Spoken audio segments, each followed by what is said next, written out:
Hello everyone, welcome back to friend Telugu blogger. ఎలా ఉన్నారండి అందరూ? నేనైతే బాగున్నాను. మీరు ఇంకా బాగుండాలని కోరుకుంటున్నాను. అండ్ అనదర్ బ్యూటిఫుల్ వ్లాగ్తో మళ్ళీ మీ ముందుకు వచ్చేసానండి.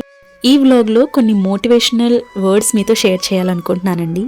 కొందరి మాటలు, కొందరి చేష్టల వల్ల మన మనసుకి చాలా బాధ అనేది కలుగుతూ ఉంటుంది. అయితే ఆ మాటలు, ఆ చేష్టలే మనల్ని జీవితంలో చాలా వరకు ఎదిగేలా చేస్తాయండి. అయితే ఇవన్నీ నేను ఎందుకు చెప్తున్నాను అని మీకు డౌట్ రావచ్చు. సో నాకు రీసెంట్గా మెయిల్ వచ్చిందండి. ఒక సిస్టర్ పంపించారనమాట. సో ఆ మెయిల్లో ఏంటంటే తనకి సంబంధించిన కొన్ని సిచ్యువేషన్స్ అనేవి షేర్ చేశారు. అండ్ ఆవిడ బాధపడినటువంటి సిచ్యువేషన్స్ కానీ, కొన్ని సంఘటనలు కానీ చాలా వరకు కూడా కొంచెం ఆలోచించేలా చేశాయి అన్నమాట. అంటే కొందరి మాటలు, కొందరి పనుల వల్ల మనం ఏదో ఒక సందర్భంలో, ఏదో ఒక సిచ్యువేషన్లో ఖచ్చితంగా బాధపడుతూ ఉంటామండి. ఏదైనా ఒక పని స్టార్ట్ చేసినప్పుడు అది అవ్వదు, నీకంత సీన్ లేదు, నీతో అవ్వదు అని చాలామంది చాలా రకాలుగా మనల్ని డిస్కరేజ్ చేస్తూ ఉంటారు. ఏ పనిలోనూ సక్సెస్ సాధించలేవు అని చాలా వరకు కూడా వెనక్కి లాగేసే ప్రయత్నం అనేది చేస్తూ ఉంటారండి. సో ఎవరైనా మిమ్మల్ని కించపరిచేటట్టు మాట్లాడినా, లేదంటే తగ్గించేటట్టు మాట్లాడితే వాళ్ళ మాటలు ఏమీ వినవద్దండి. నేను చెప్పే సజెషన్ అయితే అదనమాట. అసలు వాళ్ళ మాటలు చెవికి కూడా ఎక్కించుకోకూడదు. అసలు ఎలాంటి రియాక్షన్ ఇవ్వకూడదండి. మీకు వాళ్ళని కొట్టేంత కోపం వచ్చినా కూడా చాలా మౌనంగా ఉండడమే బెస్ట్ అండి. ఎందుకంటే మనం ఏంటి అనేది మనకు తెలుసు, మన స్టామినా ఏంటి అనేది మనకు తెలుసు, మనం ఏ వర్క్ చేస్తున్నాము, ఎందులో సక్సెస్ అవుతాము అనేది మనకు తెలుసు. సో అలాంటప్పుడు మనకంత కాన్ఫిడెన్స్ ఉన్నప్పుడు, మనకంత నమ్మకం ఉన్నప్పుడు ఒకరి గురించి ఆలోచించవలసిన అవసరం లేదండి. వాళ్ళ మాటలు పట్టించుకొని వాళ్ళ మీద డిపెండ్ అయ్యి వెనక్కి తగ్గిపోవాల్సిన అవసరం అయితే అస్సలు లేదనమాట. ఎందుకంటే వాళ్ళ మీద ఆధారపడి మనం ఏమీ బతకట్లేదు కాబట్టి. మనకి కష్టపడే మనస్తత్వం ఉంటే సరిపోతుందండి. ఖచ్చితంగా అందరి నోళ్ళు కూడా మోయించవచ్చు. కాబట్టి ప్రతి విషయానికి ఎవరైనా మనల్ని బ్లేమ్ చేస్తున్నా, లేదంటే ఎవరైనా మనల్ని తక్కువ చేసి మాట్లాడుతున్నా కూడా ప్రతి విషయాన్ని పట్టించుకొని మనసు వరకు తీసుకోవాల్సిన అవసరం అయితే లేదనమాట. సో ఏదైనా మనం కష్టపడుతున్నాం అనుకుంటే ఆ కష్టం ఫలించింది అంటే ఆ ఫలితం వెనకాల చాలా హార్డ్ వర్క్ అనేది ఉంటుందండి. ఎన్నో నిద్రలేని రాత్రులు ఉంటాయి, దాని వెనకాల ఎంతో ఆలోచనలు అనేవి ఉంటాయి అన్నమాట.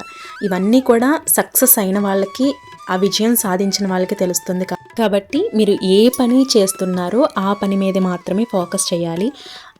మీరు అందులోనే సక్సెస్ అనేది చూసుకోవాలన్నమాట. ఆ సక్సెస్ గురించి మాత్రమే ఆలోచించాలి. ఇంకా ఎవరు ఏ మాటలన్నా కూడా పట్టించుకోకూడదండి. ఇది నేను ఇచ్చే బెస్ట్ సజెషన్ అనమాట.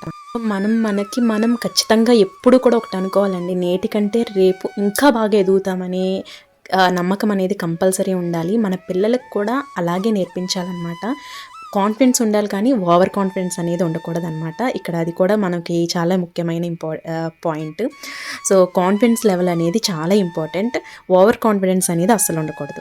ఎందుకంటే మనం ఏ పనిలో స్టామినా ఉంది, మనం ఏ పని చేయగలుగుతాము అనేది మనకు తెలుసు. చెయ్యలేని పనులు మనం చేయగలుగుతామనేది అది ఓవర్ కాన్ఫిడెన్స్ అనమాట. కాబట్టి మనం ఏం చేయగలుగుతున్నాము, మనం ఏం చేయగలం, మనలో టాలెంట్ ఏముంది అనేది మనకు తెలుసుకోవాలి. సో మనకున్న స్కిల్స్ మీద మనం పట్టు ఉంది అనుకుంటే దాని మీద మనం ఫోకస్ చేస్తే ఖచ్చితంగా సక్సెస్ అనేది అవుతామండి. సో అంతేకాని ఎవరో మాటల వల్ల, ఎవరో వింత చేష్టల వల్ల మనం దానికి ఇన్ఫ్లుయెన్స్ అయ్యి మనం ఎలాంటి పరిస్థితుల్లోనూ మానసికంగా బాధపడకూడదు అనమాట. ఇచ్చే సజెషన్ అయితే ఇదేనండి. మన సత్తా ఏంటో మనకు తెలుసు, సో మన కష్టం ఏంటి అనేది మనకు తెలుసు. కష్టపడితేనే ఏదైనా ఫలితం అనేది ఉంటుంది. ఇది గుర్తుపెట్టుకోవాలన్నమాట. మీతో మాట్లాడుతూనే నేను ఇక్కడ ముగ్గు అనేది వేసేసాను. ఈ ముగ్గు నాకు చాలా నచ్చిందండి. ఈరోజు మంగళవారం వ్లాగ్ మీతో షేర్ చేస్తున్నాను కాబట్టి మంగళవారం ఈ ముగ్గు అనేది వేసుకున్నాను. సో ఇక్కడ వచ్చేసి నేను జాజుతో వేస్తున్నానండి, ఎందుకంటే వైట్ ఫ్లోర్ కదా. సో ముగ్గు వేస్తుంటే కనిపించట్లేదు. దాంతోపాటు ఏంటంటే మాకు చిన్న నిధి ఉంది కాబట్టి బయట తిరుగుతూ ఉంటుంది కాబట్టి ఆ ముగ్గు అనేది చెదిరిపోతుంది అనమాట. అందుకని చెప్పి ఇంకా జాజుతో వేస్తే అది అలానే ఉంటుందన్నమాట. ఇలా వేస్తున్నాను, కానీ గుమ్మానికి చాలా నిండుగా ఉందండి, చాలా బాగుంది. అండ్ ఇంకా ఇక్కడ వచ్చేసి కుబేర ముగ్గు వేశాను. ఈరోజు మంగళవారం కాబట్టి కుబేర స్వామికి పూజ అనేది చేసుకుందామని చెప్పి వేశాను అనమాట. సో దేవుడు పూజా మందిరం అంతా కూడా క్లీన్ చేసేసుకున్నాను. నేను చెప్పాను కదా సాటర్డే నేను క్లీన్ చేసుకుంటానని. అండ్ అలాగే దేవుడి పటాలు ఎప్పుడు క్లీన్ చేయాలి, ఎలా క్లీన్ చేయాలి అనేది నేను లాస్ట్ వీడియోలో మీతో షేర్ చేశాను. ఒకసారి ఎవరైనా చూడలేదనుకుంటే ఒకసారి చూడండి. అంతేకాకుండా సో యాజ్ ఏ ఫ్రెండ్గా, యాజ్ ఏ సిస్టర్గా మీకు ఏదైనా ప్రాబ్లం ఉంది, ఏదైనా మానసికంగా బాధపడుతున్నారు అనుకుంటే నాకు చెప్పండి. నేను నాకు తగిన సలహా, అనేది నేను మీతో షేర్ చేస్తాను. మెయిల్ ఐడి అనేది నేను డిస్క్రిప్షన్లో ఇచ్చాను, అలాగే అబౌట్లో కూడా ఉంటుంది. ఎవరైనా మెయిల్ చేయాలనుకుంటే చేయొచ్చు. అండ్ ఇక్కడ వచ్చేసి ఇంకా నేను పూజకి కావాల్సినటువంటి అన్నీ కూడా నేను సిద్ధం చేసుకుంటున్నానండి. ఫ్లవర్స్ ఇవన్నీ కూడా సిద్ధం చేసుకున్నాను. ఇక్కడ అమ్మవారికి మాల వేస్తున్నాను అనమాట. మంగళవారం శుక్రవారాల్లో కుబేరునికి అలాగే లక్ష్మీదేవికి పూజ చేసుకుంటే చాలా మంచిది. ఇవన్నీ కూడా మనం ఎప్పటి నుంచో వస్తున్నటువంటి సాంప్రదాయాలు. ఈ కుబేరునికి లక్ష్మీదేవికి పూజ అనేది ఎందుకు చేస్తారు అంటే మనకి ఇంట్లో ఆర్థికంగా బాగుండటానికి, అలాగే ఎప్పుడు సంతోషంగా ఉండటానికి మనం ఈ కుబేరునికి లక్ష్మీదేవికి పూజ అనేది చేసుకుంటూ ఉంటాము. మంగళవారం శుక్రవారాల్లో ఈ పూజని ఆచరించడం అనేది చాలా చాలా మంచిది. అలాగే మంగళవారం శుక్రవారాల్లో ఐశ్వర్య దీపాన్ని కూడా చాలామంది వెలిగిస్తూ ఉంటారు. అయితే ఈరోజు నేను కుబేర లక్ష్మి పూజ అనేది చేసుకుంటున్నాను అనమాట. ఇక్కడ నేను అమ్మవారిని ఇలా అలంకరించుకున్నానండి. అలాగే చక్కగా పీఠాన్ని ఏర్పాటు చేసుకున్నాను. అమ్మవారి ప్రతిమ పెట్టుకున్నాను. అలాగే అటు ఇటు పసుపు కుంకుమ ఉంచుకున్నాను. కుబేర దీపాలని మనకి ఉంటాయి కదండి, ఆ దీపాలని వెలిగించుకోవాలన్నమాట ఈరోజు ముఖ్యంగా. అలాగే కొన్ని నియమాలు పాటిస్తూ ఈ పూజ అనేది ఆచరించవలసి ఉంటుంది. ఈ పూజకి సంబంధించినటువంటి ఫుల్ డీటెయిల్స్ అన్నీ కూడా నేను గాయత్రక్క హోమ్లో అప్లోడ్ చేశాను. సో ఎవరైనా చూడలేదనుకుంటే ఒక్కసారి చూడండి. నేను డిస్క్రిప్షన్లో లింక్ అనేది ఇస్తాను. ఇది అప్లోడ్ అయినప్పుడే ఆ వీడియో కూడా అప్లోడ్ అవుతుంది. మిస్ కాకుండా చూడండి, మీకు చాలా వరకు కూడా యూజ్ అవుతుందన్నమాట. ఏదైనా కూడా నమ్మకంతో చేస్తే మంచి ఫలితం అనేది ఉంటుంది. ఫలితం పక్కన పెట్టినా మానసికంగా ప్రశాంతంగా ఉండటానికి పూజ కూడా మనకి చాలా ముఖ్యమండి. పూజ చేయటం అనేది జస్ట్ ఏదో నామమాత్రంగా చేసేవాళ్ళు ఉంటారు, లేదంటే ఏదైనా కోరికలు నెరవేరుతాయని చేసేవాళ్ళు ఉంటారు. కానీ పూజ చేయటం అనేది కూడా ఒక మంచి మెడిటేషన్ అనమాట. సో ఏకాగ్రతగా పూజ చేసి శ్లోకాలు చదువుకోవటం అనేది కూడా ఒక మెడిటేషన్ లాంటిదేనండి. ఇంట్లో దీపారాధన చేసుకోవటంలో తప్పేం లేదు కదండి.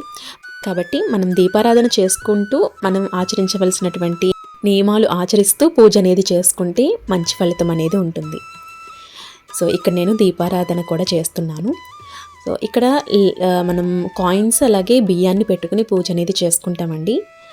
ఈ పూజ డీటెయిల్స్ అన్నీ కూడా నేను గాయత్రక్క హోమ్లో అప్లోడ్ చేశాను. అక్కడైతే నేను డివోషనల్కి సంబంధించిన వీడియోస్ అన్నీ అందులో అప్లోడ్ చేస్తున్నానండి. అంటే మనకి ఏ పండుగలు వస్తున్నాయి, పూజలు ఎలా చేయాలి అనేదంతా కూడా నేను ఆ ఛానల్లో అప్లోడ్ చేస్తున్నాను. సో అదొకసారి చూడండి, మీకు చాలా బాగా యూజ్ అవుతాయి అన్నమాట.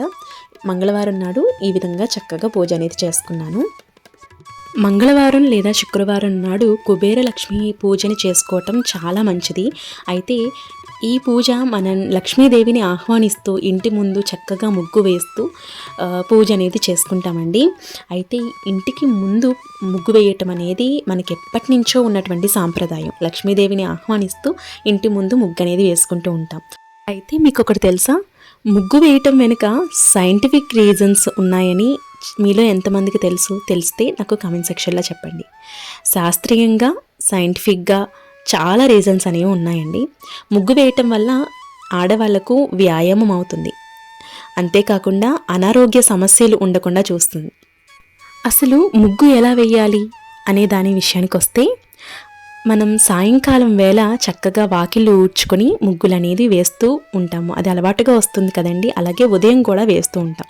ముగ్గులు వేసేదానికి రెండు వైపులా రెండేసి అడ్డగీతలు గీస్తే అక్కడ మంగళకరమైన కార్యం అవుతుంది. అంటే మనం ఒక ముగ్గు వేసినప్పుడు దాని చుట్టూతా కూడా బార్డర్ అనేది ఖచ్చితంగా వేసుకోవాలి. 4 వైపులా 4 బార్డర్స్ అనేవి వేసుకోవాలన్నమాట. మధ్యలో ముగ్గు అనేది వేసుకోవాలి. దేవతలు ఉన్న ముగ్గులు అంటే ఓం, స్వస్తిక్, స్త్రీ వంటి పవిత్ర గుర్తులతో కూడినటువంటి ముగ్గులు ఎప్పుడూ వేయకూడదండి. ఒకవేళ వేసినా వాటికి తొక్కకూడదు. ఏ స్త్రీ అయితే దేవాలయాల్లోనూ అమ్మవారు మహావిష్ణువు యందు నిత్యం ముగ్గు వేస్తుందో ఆ స్త్రీకి 7 జన్మల వరకు వైధవ్యం రాదని, సుమంగలిగానే ఉంటుందని దేవీ భాగవతం, బ్రహ్మాండ పురాణం చెప్తున్నాయి. ఈ రోజుల్లో చాలామంది ముగ్గు అనేది వేయలేక పెయింటింగ్ అనేది వేస్తూ ఉంటారండి. కానీ అది శాస్త్రపరంగా అంగీకరించబడలేదన్నమాట. బియ్యపిండితో వేసే ముగ్గే మనకి ముగ్గు అవుతుంది. అలాగే మనం వేసే ముగ్గు వల్ల పాజిటివిటీ అనేది ఉంటుందండి. అలాగే దైవ శక్తుల్ని ఇంట్లోకి ఆకర్షిస్తుంది. ముగ్గులు ఒకప్పుడు సూచకాలుగా పనిచేసేవి. అంటే పూర్వం రోజుల్లో సాధువులు, సన్యాసులు, బ్రహ్మచారులు ఇళ్లల్లో తిరిగి భిక్షం అడిగేవారట.